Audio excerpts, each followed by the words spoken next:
আমরা এখন যাচ্ছি অনুকূল ঠাকুরের মন্দিরে।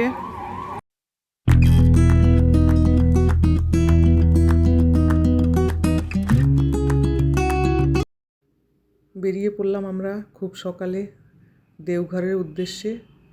নমস্কার বন্ধুরা, নমিতাস কিচেন অ্যান্ড ব্লগ চ্যানেলে আপনাদের সকলকে স্বাগত। সকাল এখন 9টা বাজে, যাব হচ্ছে গিয়ে দেওঘর। তাহলে চলুন আমার সঙ্গে দেওঘর।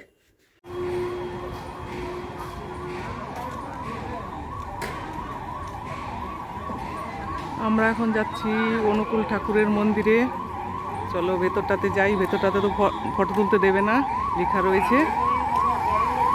ঠাকুরের বড় মূর্তিটা তো দেখাতে পারলাম না। অনুকূল ঠাকুরের আশ্রম, মেন মন্দিরে তো ফটো তোলা গেল না। দেখো আশ্রম। আবার মেন মন্দিরের ভেতর দিয়ে বেরিয়ে যাব সামনে।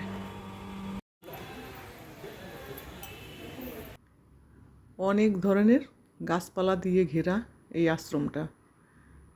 দেখো কতটা জায়গা, বিশাল বড় এরিয়া।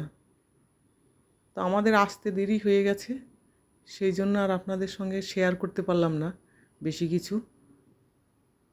নয়তো ঘরে যেতে যেতে আমাদের অনেক রাত হয়ে যাবে, 12টা বেজে যাবে রাত।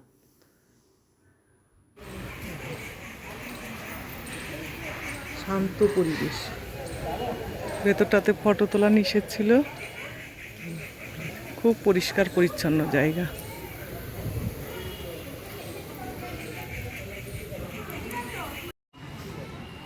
হচ্ছে মেন গেট।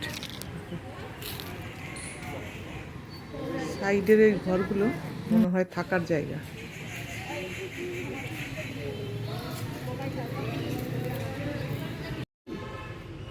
এখানে বই পাওয়া যাচ্ছে ঠাকুরের।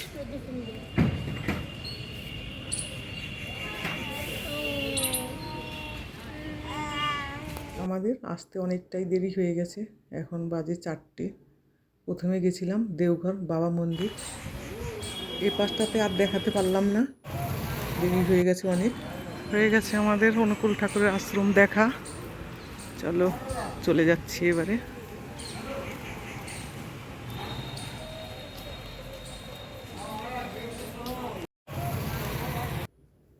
বাইরের গেটটা খুবই সুন্দর দেখতে।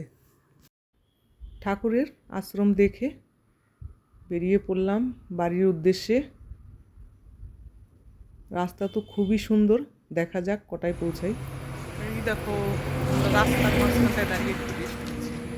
অনেক সকালে ঘর থেকে বেরিয়েছি, এখন ক্লান্ত হয়ে গেছি। বেজে গেছে 5টা। ওই দেখো পশ্চিম দিক লাল হয়ে গেছে, সূর্য ডুবে যাবে। চলো ঘরের দিকে যাচ্ছি এখন। আর বেশ ভালো লাগছে, রাস্তার দুপাশে এত গাছ, একদম ফাঁকা জায়গা দিয়ে যেতে হয়। ঘরবাড়ি বহুতই কম এই জায়গায়। চলো ব্লগটা আর বাড়াবো না। আমার আজকের ব্লগটা আপনাদের কেমন লাগলো অবশ্যই জানাবেন। ভালো লাগলে একটা লাইক করবেন, কমেন্ট করবেন, আর আমার চ্যানেলের সঙ্গে থাকবেন। Thank you.